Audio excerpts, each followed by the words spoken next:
So when government is spending, the primary purpose should not be about revenue generation. Of course, you can talk about cost recovery. You can talk about improving productivity in the economy.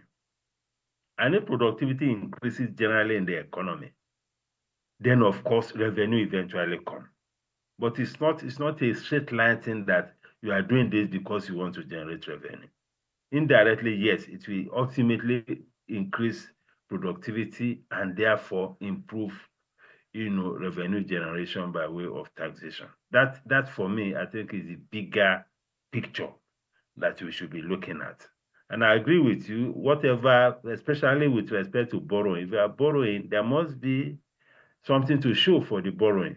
So that is why it is good that whatever we borrow has to be tied to specific projects that we can see, especially projects that can support productivity in the economy. Because right now, productivity is a very big issue for this economy. And if the economy doesn't have a reasonable level of productivity, the economy cannot be competitive. We have to struggle to compete with at the regional level, at the continental level, at the global level. We'll not be able to export because our cost of production is high. So that, for me, I think, is the primary objective of what government capital spending should be focused on. Thank you so much, Dr. Muda Yusuf, the Chief Executive Officer, Center for the Promotion of Private Enterprise. We appreciate your time with us on the show today. Thank you. Thank you very much. Thank you. All right, if you think we're done with policy discussed today, we're just getting started. There's another front burning issue that we need to attend to. This will happen after the break. Just stay tuned.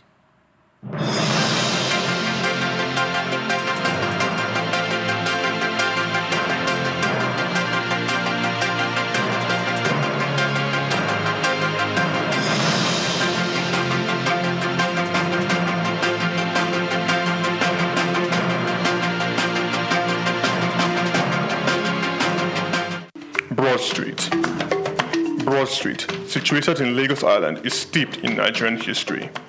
Once the biggest financial hub of the country, it housed the headquarters of major banks, linked to CBN, the stock exchange, and the loads of lender companies.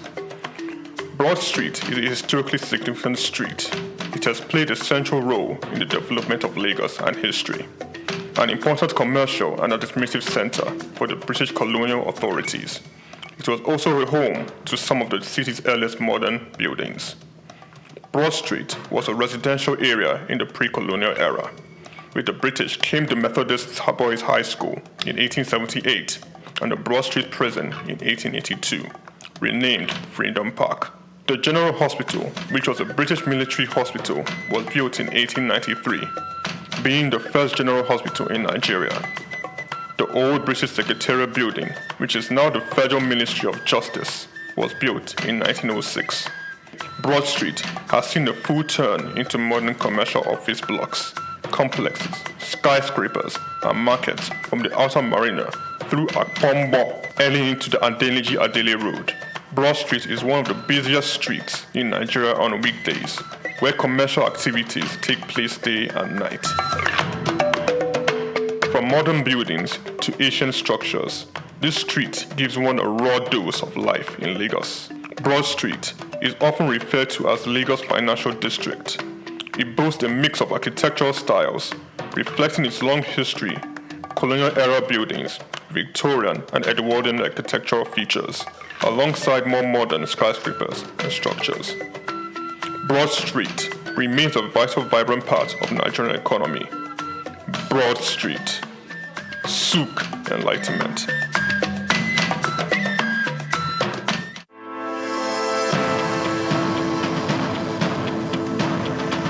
Nigerian leather industry has a storied history, particularly in the northern parts of the country, where the art of leather farming and crafting has been perfected over centuries.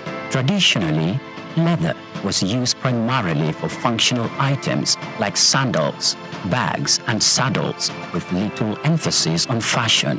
However, the narrative has changed drastically in recent years, as Nigerian leather has evolved from a utilitarian product to a symbol of luxury and high fashion.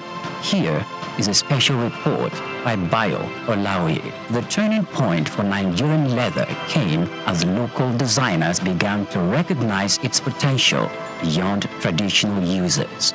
They started to experiment with new designs, creating products that appeal to the modern consumer while maintaining the heritage of craftsmanship. The result has been a wave of leather products that are not only functional, but also stylish and desirable on the global stage. One of the key factors driving the revolution is the exceptional quality of Nigerian leather, known for its durability and unique texture.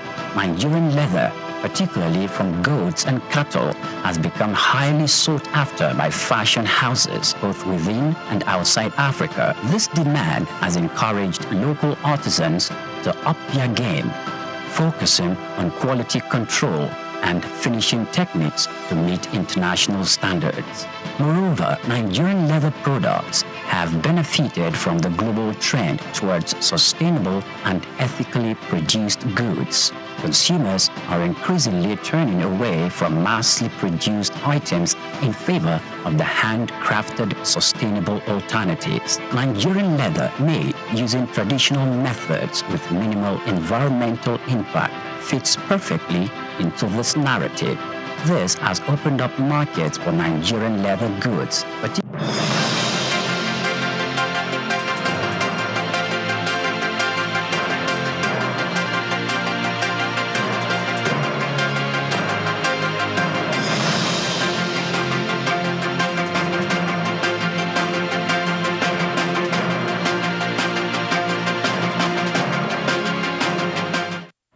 All right, let's look at the oil sector as the NNPCL, the Nigerian National Petroleum Corporation Limited, has suspended a Naira 4 crude oil swap deal with domestic refiners, including Dangote and other private operators. What's going to be the implication of this? Are we likely to see an increase in the price of petrol, which we've seen has been dropping, going back to the rate, but depending on what obtains at the international market? So what's going to be the implication of this? What does it mean that the NNPCL has suspended the Naira for crude oil swap deal with domestic refiners? So to handle this conversation, we have an energy expert, the CEO of MAV Energy, and is also the recent past Deputy Governor of Edo State, Engineer Omobayo Marvelous Godwin's FNSC. He is member, Human Capital Development representing Edo State under the office of the Vice President of Nigeria. I beg your pardon, is Chairman, Human Capital Development representing Edo State under the office of the Vice President of Nigeria. Member, Tax Reforms under the National Executive Council, and also member, Presidential Committee on Flood Control and Desertification under the supervision of the Vice President of Nigeria, His Excellency Kashim Shettima. It's great to have you here, Engineer Marvelous Godwin Omobayo. Good morning. Thank you for having me. All right. It's great to have you in the conversation today, being that this is your first love, the oil and gas industry, and you've been a key player in that industry for over 15 years now. So this report coming in that the NNPCL is suspending the Naira for crude oil swap deal, what exactly is playing out here? Thank you very much for having me once again. I'm happy to be back with the energy industry after my sojourn into the political space for 8-9 months. I can tell you very authoritatively that NNPCL is a company, it's not the conventional government arrangement. So all of that is mere rumor. They had a 6 months arrangement way of lifting crude from NNPC. It is strictly business and nothing more. NNPC can do that with several refineries, whether in Nigeria or outside Nigeria. I'm aware that that contract is due to elapse at the end of March. So as it stands today, they still receive, in fact, as of today, as at the last count, nearly 50 million barrels of crude oil they have received since 2024 in October when they resumed and started work optimally, yeah, when they start optimal production. So I can tell you very authoritatively that everything is on course. There is no cause for alarm. Uh, it is just mere speculation. At the end of March, they will sit down again. It's a 6 months arrangement. So Dangote is at liberty beyond even getting crude from NNPC. It's still source for product anywhere he can get it cheap and better. So it's not a question of whether he's getting crude from NNPC or not. It's not going to change the dynamics of the game because as it stands today, the price of crude oil is on the downside and it's expected that products will keep coming down. It's not going to go up like so there should be no panic buying. Technical opinion, yes. Okay, Your Excellency, thank you for those insightful comments. But a lot of people also have argued that the timing of this termination of the agreement is something that is suspect because, of course, 6 months from October 1 should have ended at the end of March. And why are we coming now? Is it a result of the price war going on between the petrol price of Dangote and NNPCL? It's a way of looking for competitive advantage. And where does this leave the final consumer at the pump price? In my opinion, there's no war anywhere. That is the beauty of deregulation. So there is the room for competition.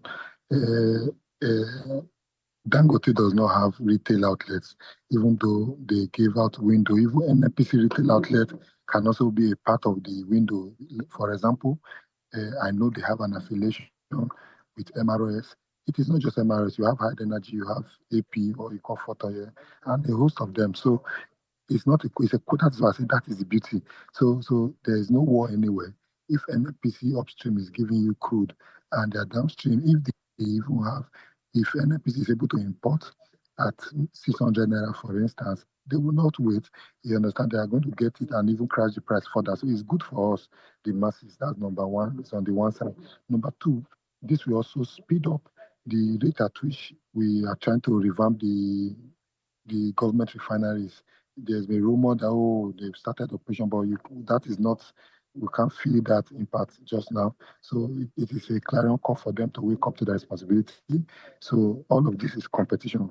When you have the 2, 3 refineries working optimally, competing directly with Dangote, they are the ones with the crude. They have the first right of, if they have 10 million in their reserve, they may decide to not to give to Dangote and refine directly from their refinery, and Dangote can go straight to source for the crude. So I think it's a win-win for all of us. I don't call that war. It is pure economics. So when there's competition, the prices will go down, and I think it's good for us. So I forecast a situation where before September, by the grace of God, we should be buying petrol between 650 and 700 to be good for the citizens. Yes. There's a second side to this conversation, and that is the impact of the Naira for crude deal impact on the macroeconomic environment in Nigeria that is stabilizing the exchange rate. Don't you think that stopping this arrangement will find a way of affecting dollar crisis again? Like I said, NNPC is a company. It's a business. They are purely into business. So that is why no wonder that agreement is for 6 months. So every 6 months it is going to be reviewed. So let us wait. Okay.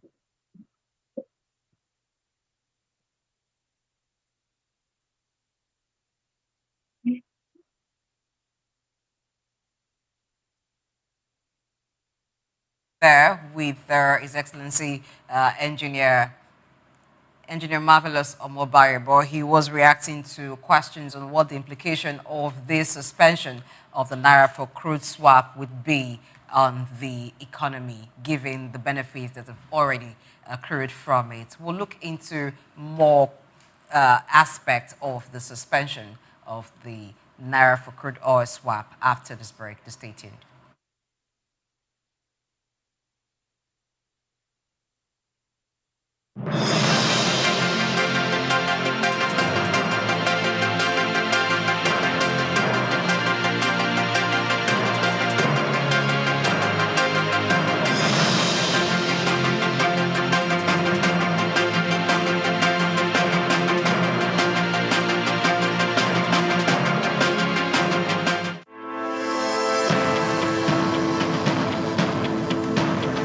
The growing interest in Nigeria's lithium reserves comes as countries worldwide scramble to secure supplies of the mineral which is essential for powering the green energy revolution. In this special report by Bayo Olaoye, the need to harness this resource for growth and development is examined, with the evolution of electric vehicles and renewable energy storage systems. Lithium is a key component in the production of batteries for electric vehicles and renewable energy storage systems, and Nigeria is positioning itself to become a major player in the global lithium market. Nigeria's vast lithium reserves, valued over $34 billion, is no doubt attracting world attention, while lithium factories are springing up in different parts of Nigeria already. The attention of the international mining industry is also focused on lithium because it is critical raw material for the production of solar panels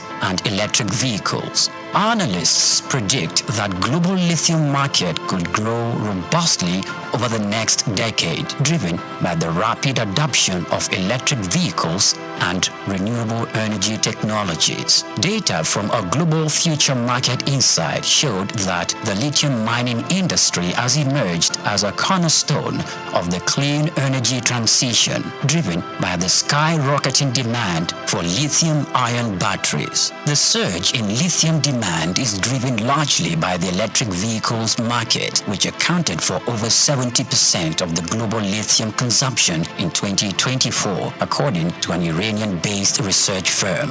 With countries such as the United States, China, and members of the European Union pushing for next zero emission by mid-century, lithium demand is expected to escalate further. The federal government, indeed, the Ministry of Solid Minerals Development, should intensify efforts geared at renewing and resuscitating the viable lithium industry in the country to its full potential. As Nigeria diversifies its economy into other sectors, the lithium industry offers hope and expectation that this sector would earn more revenue for the country. Nigeria should not just watch with folded arms, but must strive with the political will to develop and strengthen the country's vast lithium reserves.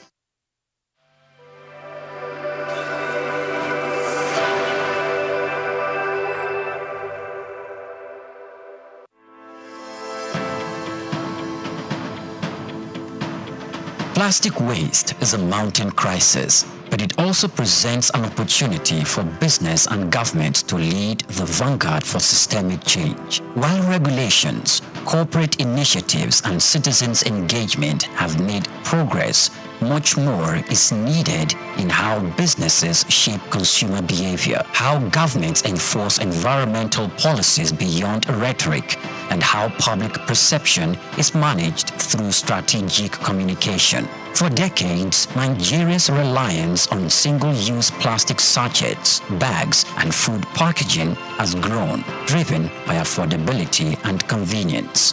However, this has come with a cost. The country generates an estimated 2.5 million tons of plastic wastes annually, with only about 12% recycled. In urban centers like Lagos, Abuja, Ibadan, Port Harcourt, waste is a leading contributor to clogged drainage systems, flooding, and environmental degradation. In this special report, Bayo Olaoye examines the challenges facing efforts to tackle the menace of plastic wastes in the country. Despite past government efforts to curb indiscriminate plastic use, such as Lagos environmental sanitation laws under former Governor Babatunde Fashola, enforcements have been inconsistent. The challenge now is moving beyond periodic government crackdowns and isolated corporate initiatives to a coordinated long-term shift towards a responsible plastic use, recycling, and waste management.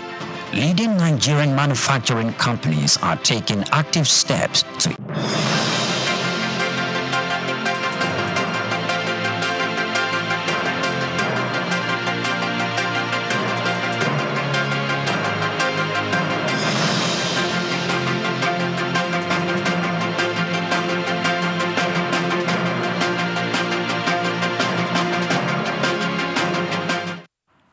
All right, many thanks for being there. It's to the front burners in policy. Discuss has been on as we're looking at different policy issues. Now, the latest that we're looking at is a suspension of Naira for crude oil swap by the NNPCL to local refiners. What's going to be the impact? We had our engineer, Marvelous Omobayo, talk about how it's business and it's not a war situation like the NNPC is trying to gain some advantage over the local refiners, for example, Dangote refinery. But this suspension, 6 months suspension for a review before going back to it, does it look like it's going to make the gains of the Naira for crude swap not sustainable? There's going to be like some truncating and then it's going to be fluctuating.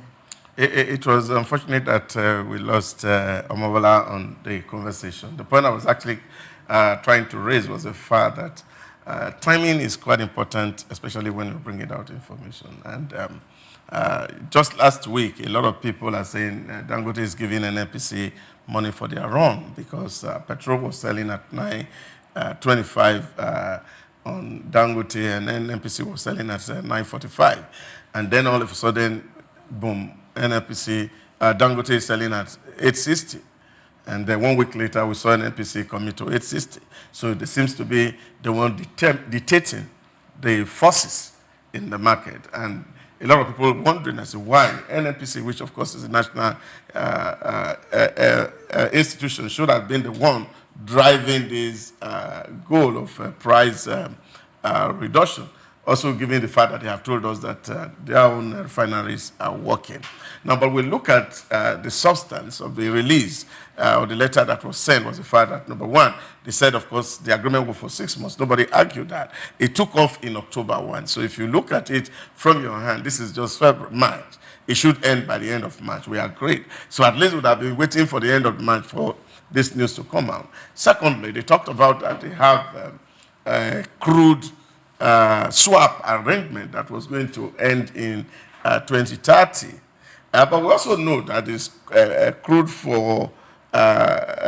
swap arrangement was based on what we were producing at the time, and which was about less than 1.5 million barrels per day. But today, we are having excess of 700 barrels per day. So all these circumstances are what makes this kind of press release really very suspicious, or letter that was sent to the refineries very suspicious.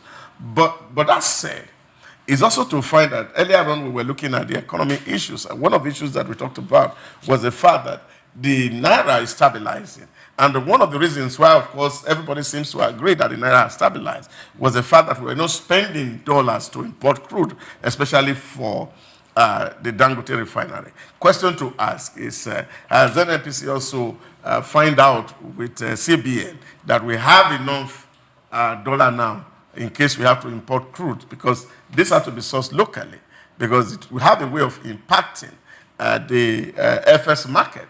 That if there's much demand on FS, because we're having about 6 modular refineries operating in Nigeria at the moment, and we're having Dangote, and we're having a lot of people who are coming on board. Now, if all these people have to go back again to the forest market, would that not hike the prices or the exchange rate? These are questions that need to be answered. And I believe that government agency must look at what is happening within the economic space. Yes, NNPC is a government-owned institution, yet they are there to make profit, but it must not be profit at the expense of the common people on the street. That's the point I was trying to raise. Well, I think that your points are valid because let's look at it. If we had some gains because they were being able to buy crude with Naira, that also reflected in the Forex market and how much the pressure reduced. Now, if everybody has to begin to source Forex to be able to buy crude, it means that we're returning back to the era where there is so much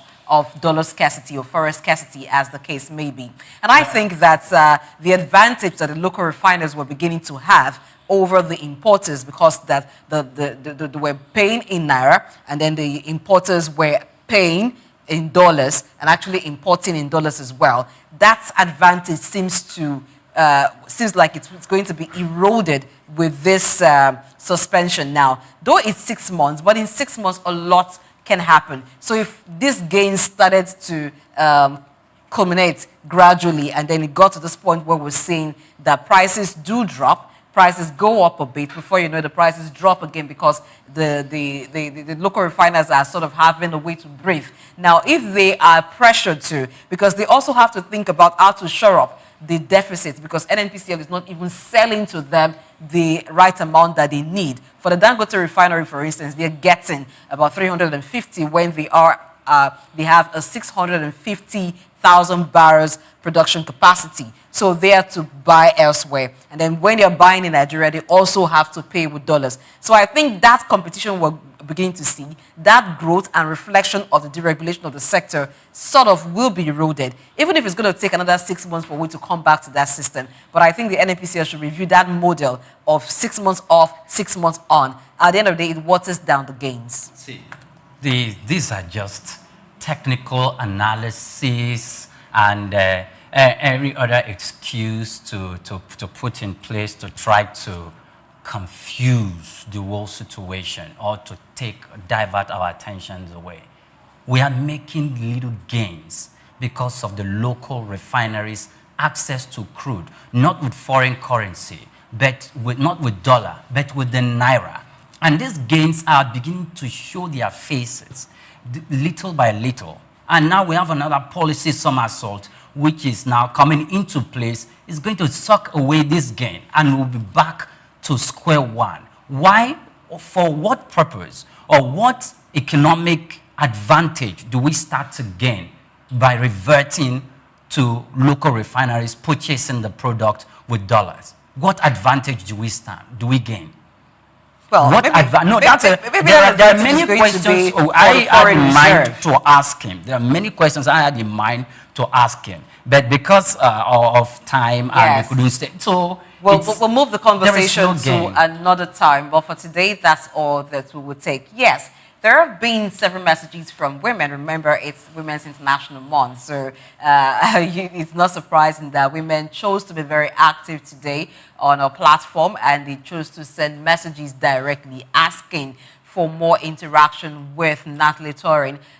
We had an interview with her earlier on at about when we started Policy Discourse, because we wanted to look at women-led businesses. So a lot of women who are into businesses in Nigeria have been asking, how do they get involved? What kind of mentoring are they going to get? And so they want Natalie Torin to speak more to some of these issues. And so we're bringing back Natalie Torin of Natalie's Network. Hello, Natalie. Natalie, great to have you back on the show.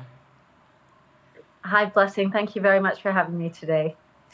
All right. So one of the things that you talked about before was your participation at the Guardian's Women Festival last year. So it's about a year now. Do you mind doing a retrospect and giving us particular details of how that impacts women in business, how that has helped you as well to impact women in business? Definitely. Thank you. So this week and this month is all about supporting women and women-led businesses. 1 year ago today, I was in Lagos in your studio at Souq News chatting with you about our focus in Nigeria. The focus is and will always be industries that have historically been led by women and have mattered most to women. And this is in Nigeria, in the States, this is in consistently statistically across the board. That women are continuing to found and to invest in companies that foster community engagement, social mobility, democratizing access, public health, and end-to-end logistics, simply making this world a smaller place.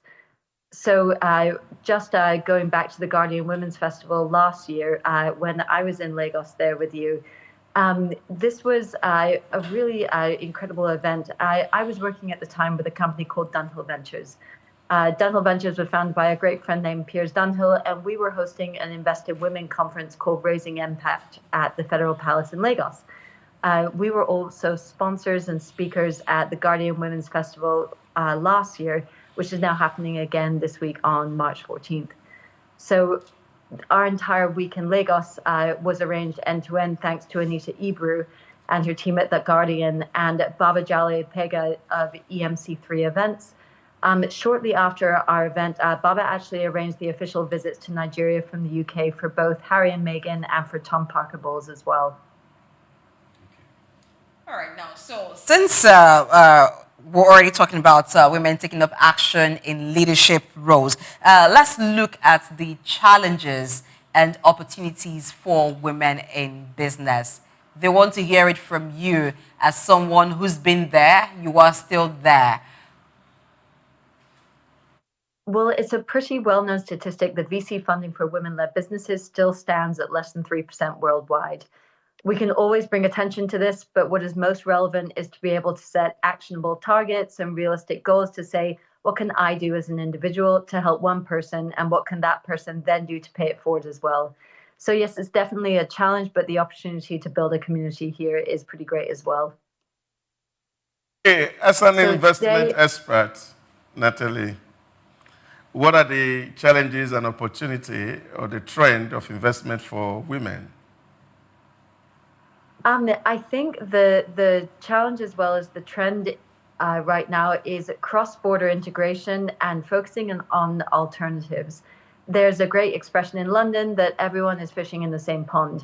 And this makes absolutely no sense because there are so many scalable opportunities to look at for investors to diversify their portfolios by building partnerships abroad in new markets, particularly when changes in valuations make it challenging for them to rely on consistent ROIs from traditional channels for them.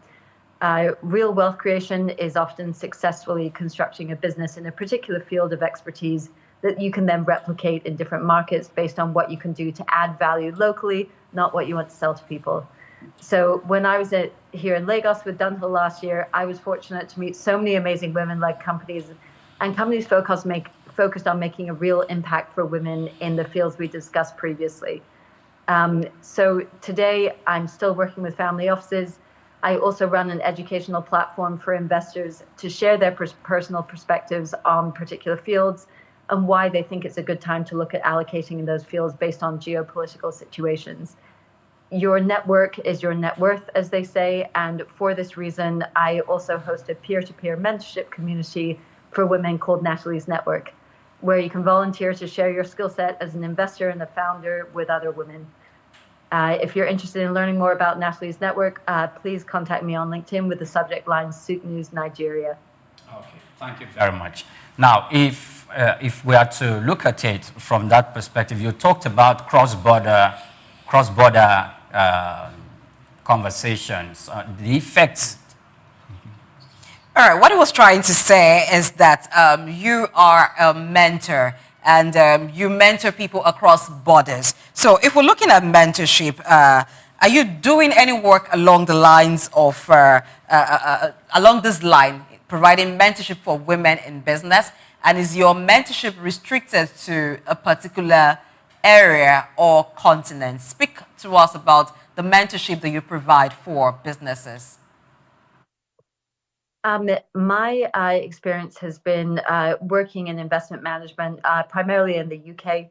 I've also done a lot of work introducing investors to conferences, to each other, to talk about new opportunities in educational formats around the GCCs, around Nigeria, and around East Asia.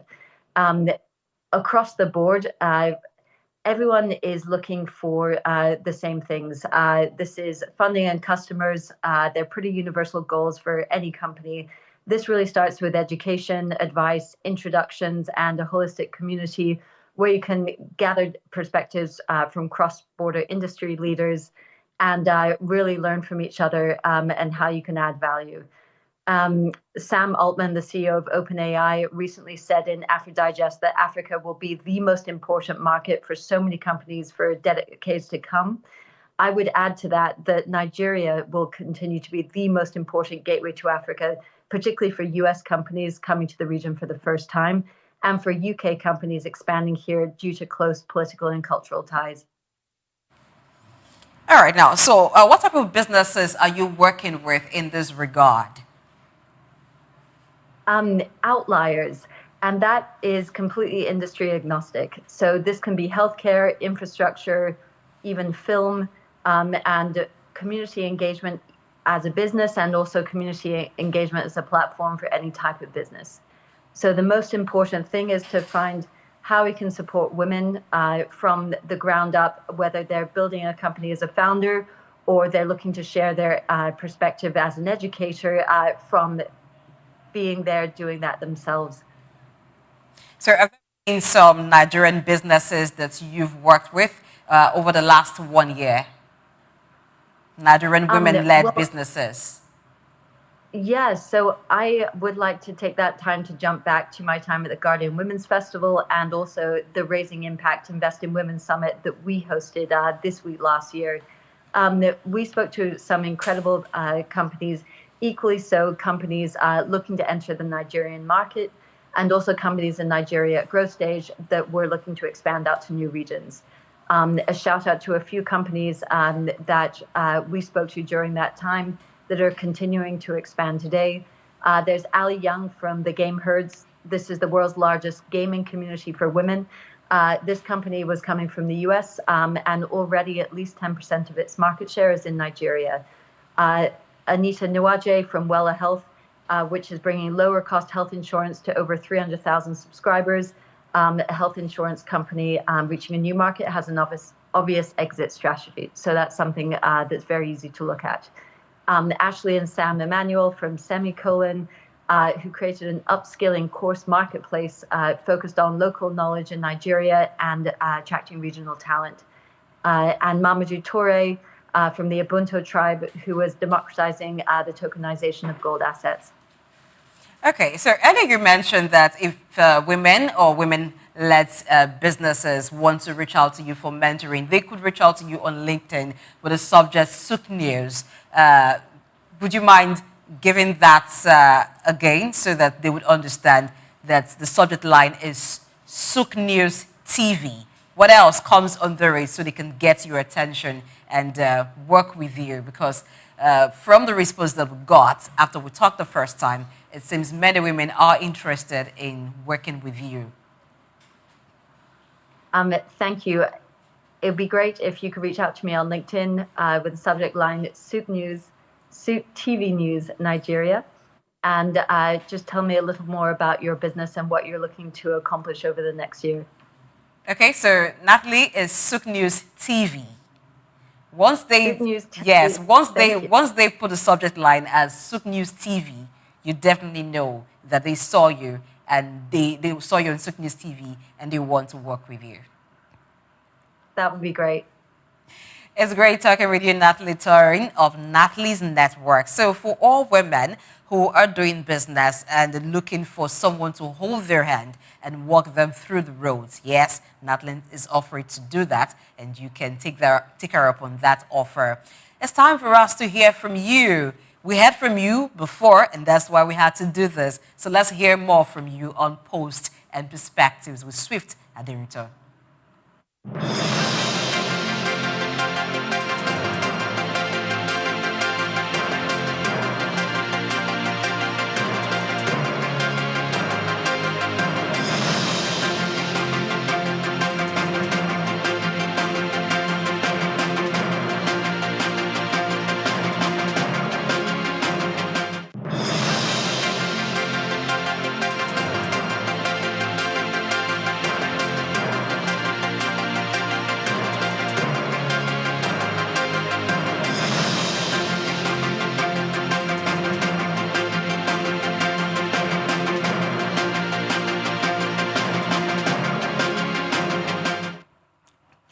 Welcome to Post and Perspectives. My name is Swift Aderito, and basically this is where we review all your comments because everything you say about the show, it matters to us and it means a lot. So let's jump right into it, like I always say. So the first topic for today is Nigeria records 1.6 billion trade surplus and becomes a business hub. Of course, the first comment we have is from Moye Emeka. We greet you. And he says, you go explain tire with no physical improvement of the economy. You go tire.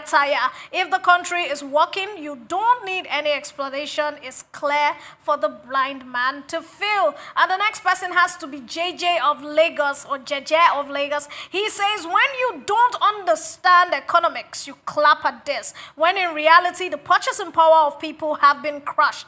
Hence, they can't import what they used to be able to afford. They can't make these things for themselves either. It says, this una WhatsApp group, may you all keep looking dumb. Okay, this is weird. And the last one comes from SSS, and SSS says, trade surplus is not showing in the strength of the currency. Trade surplus and foreign reserves decreasing for 2 consecutive months. The trade surplus is because of Dangote's refinery, but currently petrol prices is the most in history. What is the benefit? Of course, at this junction, Doctor, I am going to attach this one to you. Of course, this is the Nigerian 1.6 billion trade surplus, and people are commenting that they are not seeing anything in the trade surplus. Is there really a trade surplus? What's your take, sir? Well, it's easy for us to say there's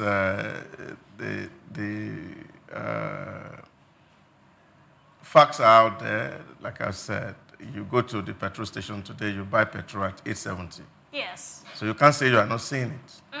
So it's seen.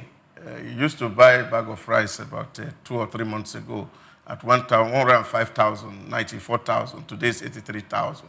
So you can see it. We will feel it. It's not going to drastically go down in one day.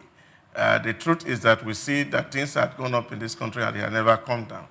But if things are coming down, I think people just to be grateful. Yes, petrol's coming down, Doctor. Nice one. Thank you for always dissecting issues with a very matured and prim and proper and putting some spice into it. All right, so the next topic we're talking about is Bawa links food prices drop to security crackdown. And of course, we have Haruna. And Haruna says it's not true. It's due to mass importation of maize and other food items, come on, into Nigeria through river ports. It says the crash in prices is leaving local farmers with heavy loss, but there's no subsidy on fertilizer and other farm implementations. This is a direct attack on local farmers. Aruna, are you a farmer? And the next person is Big Joe of Lagos. Big Joe of Lagos.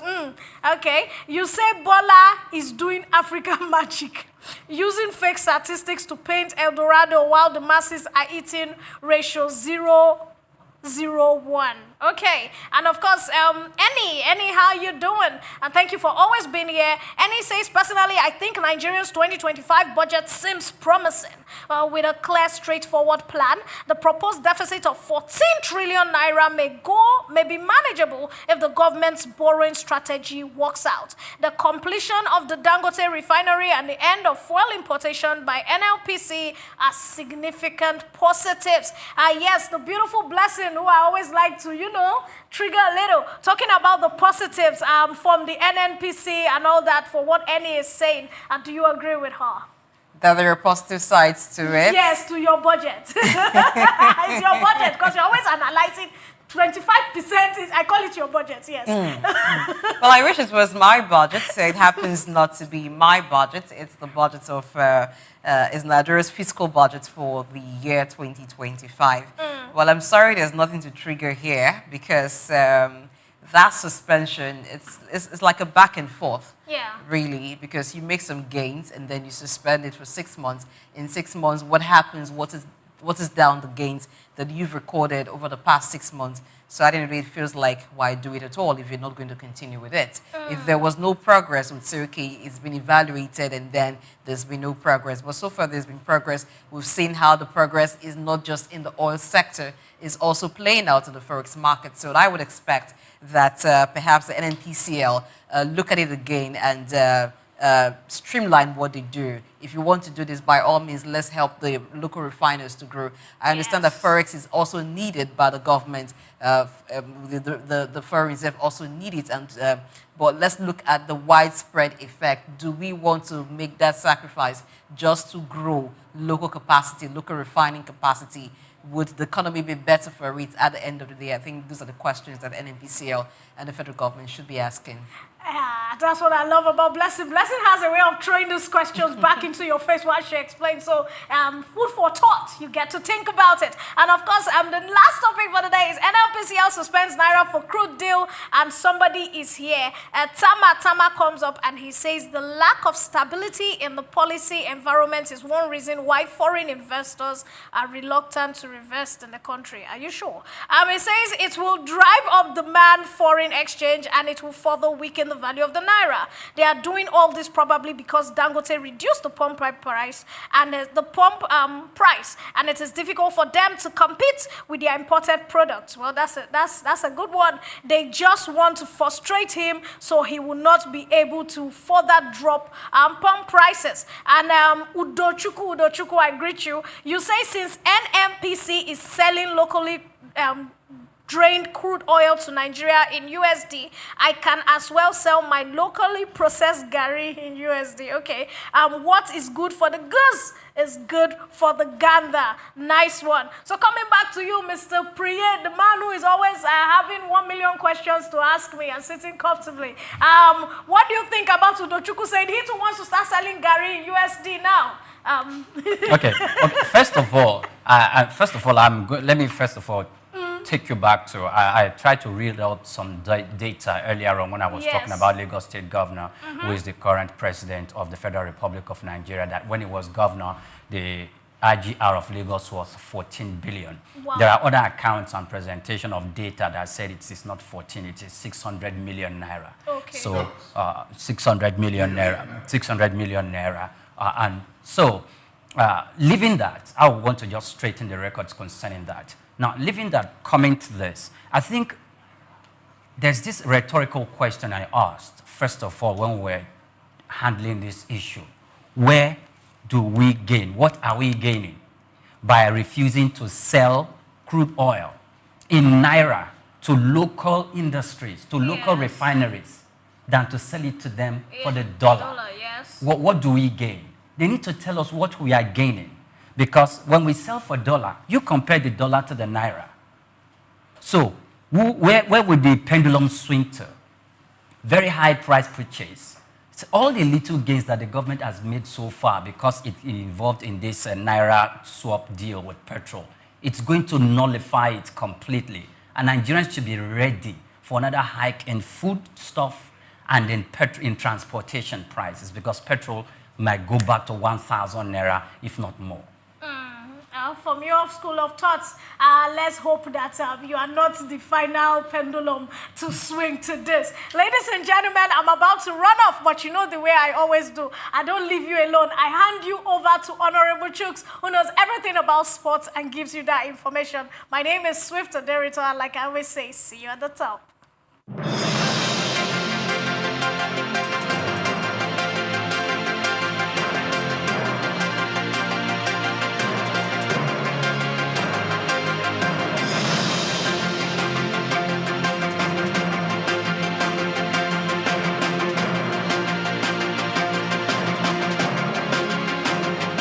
Tafawa Balewa Square, TBS. Tafawa Balewa Square was initially used as a horsing ground called Lagos Race Course. The edifice was constructed by General Yakubu Gowon in 1972 and named after Nigeria's first Prime Minister, Sir Tafawa Balewa. Tafawa Balewa Square is located at 45/57 Masi Bangboche Street on Lagos Island, Lagos, and referred to as TBS. TBS is a 50,000-seater capacity venue and houses the Remembrance Arcade, the 26-story Independence House, which at a time was the country's tallest building. When Lagos served as the country's seat of government, the National Assembly Complex was within the TBS. Also in the square are the National Broadcasting Commission Office, the Nigerian Hydrological Services Agency Office, shopping centers, travel agencies, restaurants, car parking lots, and a bus terminal. Tafawa Balewa Square is adorned with beautiful statues of white horses and red eagles, symbols of strength and dignity. Our historic neighbors include the King's College and the Holy Cross Cathedral. Tafawa Balewa Square hosted some of the country's memorable events such as the Independence Day in 1960 when Nigeria gained independence from Britain, the Armed Forces Remembrance Day, which is celebrated annually on January 15. The edifice is a national cultural asset. Tafawa Balewa Square, Souq Enlightenment.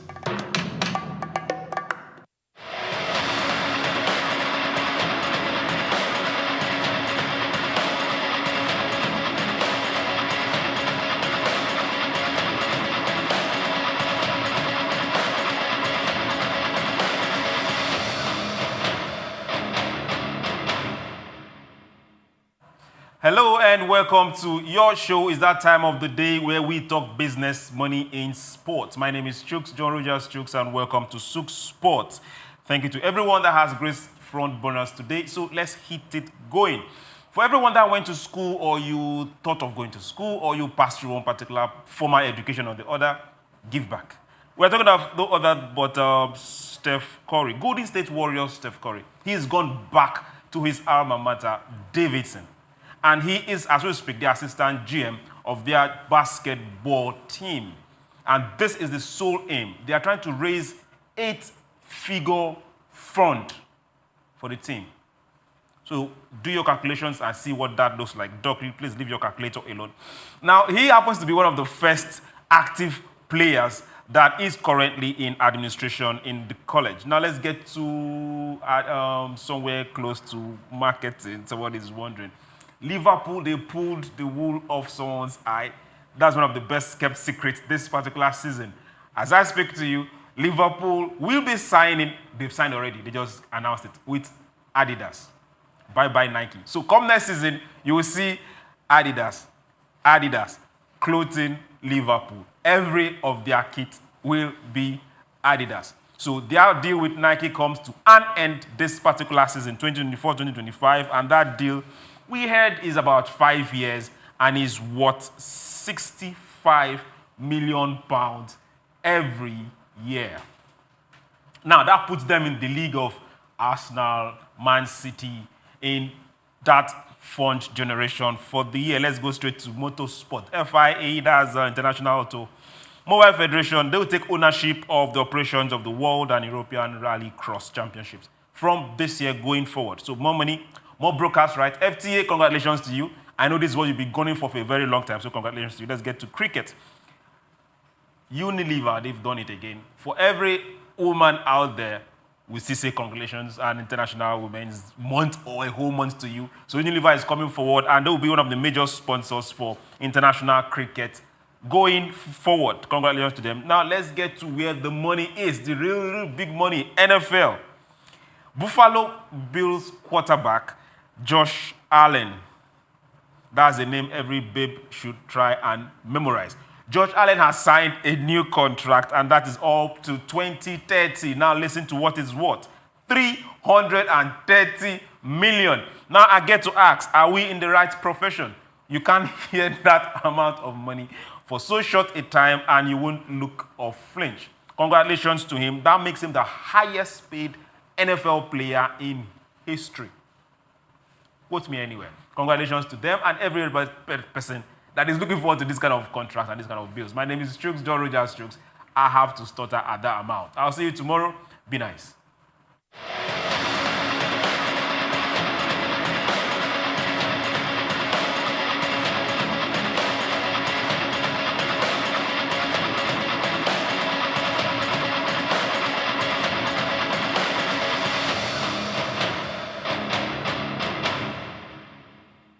Talking about being nice, it's been a nice show. Don't you agree? Well, you can always reach out to us and tell us what you found interesting in today's show. Was it the women's segment where we had to talk about women-led businesses?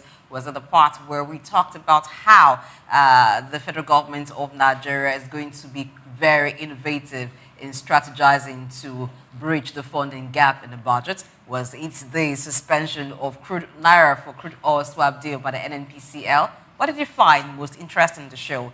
The handle is at Souq News TV on all social media platforms. And then on YouTube, you can hashtag frontburners and just leave your comments so that we know how today's show impacted you. I'm Blessing Aiche. We'll do this again tomorrow, 7 a.m. West African time. I've been doing this for about 3 hours with two gentlemen. One of them is Dr. Dausa Osamanson, who's looking very, very nice and pious. We don't understand it's Lent season, so maybe that's the reason why, after all the heat that he generated on the show, he's now very pious. Doc. Well, it was nice to have you on the other side. Continue to watch, make comments, contributions. They count, and share to your neighbors so that they can join the conversation. See you again tomorrow, same time. Perry Kumali. Yes, and from me, I say good morning to you once again. Many thanks for watching.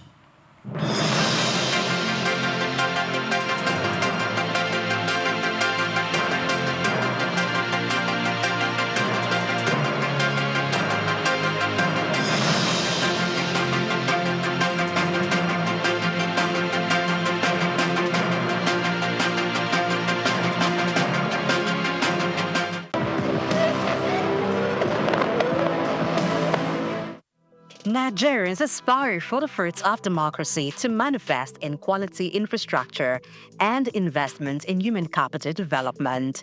According to the reviewed National Integrated Infrastructure Master Plan, Nigeria needs an investment of $2.3 trillion over the next 30 years to close its public infrastructure deficit. The current administration under President Bola Tinubu grapples with a huge debt burden. Nigeria's public debt stock, which includes external and domestic debt, stood at 121.67 trillion naira in first quarter of 2024. Driven by the need to fulfill citizens' desires, the federal government focuses on enhancing revenue generation by creating a conducive environment for business growth. Against this backdrop, examining the tax reform bills, also known as the new tax bill, becomes necessary. In an endeavor to establish a cohesive fiscal framework governing taxation in Nigeria, President Bola Tinubu introduced and presented the tax reform bills to the National Assembly in October 2024, an amalgamation of 4 distinct bills. The tax reform bills consisting of the Joint Revenue Board of Nigeria Bill 2024, Nigeria Revenue Service Bill 2024, Nigeria Tax Administration Bill 2024, and Nigeria Tax Bill 2024, currently have passed the second reading stage in the Senate. This is aimed at overhauling the country's fiscal policies. The reform focuses on value-added tax, VAT adjustments, corporate tax restructuring, a tax tribunal with statutory responsibilities to settle disputes, and targeted incentives for medium and small-size enterprises, technology, and manufacturing. The goal is clear: to simplify the tax system, increase government revenue, and stimulate growth. Many of the laws that we have in Nigeria today around taxation we inherited from our colonial masters. For example, the stamp duty law is a law of 1939. In 1939, the world had not envisaged that there would be the internet. Trying to apply a law of 1939 in 2024 does not show that we are people that are ready for the next generation. Because of this, we decided that instead of amending our old laws that we inherited from the colonial masters, why don't we write new ones for ourselves? And this has been done in many countries across the world. This is what led to us trying to harmonize so many taxes that we have in Nigeria into few high revenue yielding, broad-based taxes and eliminate those taxes that impose burden on our poorest people and small businesses so they can have the opportunity to thrive. It is when our people are prosperous that they have the ability to pay taxes. We do not want to tax capital anymore.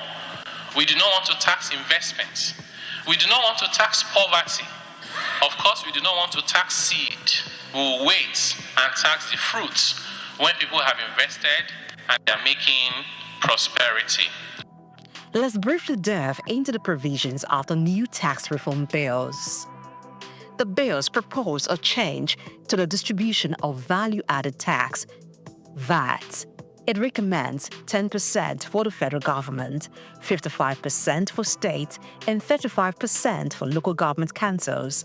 It also increases the derivation reflected in the allocation distribution among states and local governments from 20% to 60% in the spirit of fairness.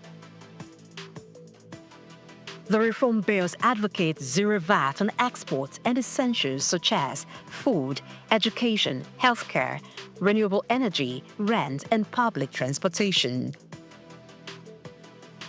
Addressing the needs of Nigerian workers, the bill provides an exemption from personal income tax for employees earning 800,000 naira and below annually. Other beneficiaries of this exemption include low-income households.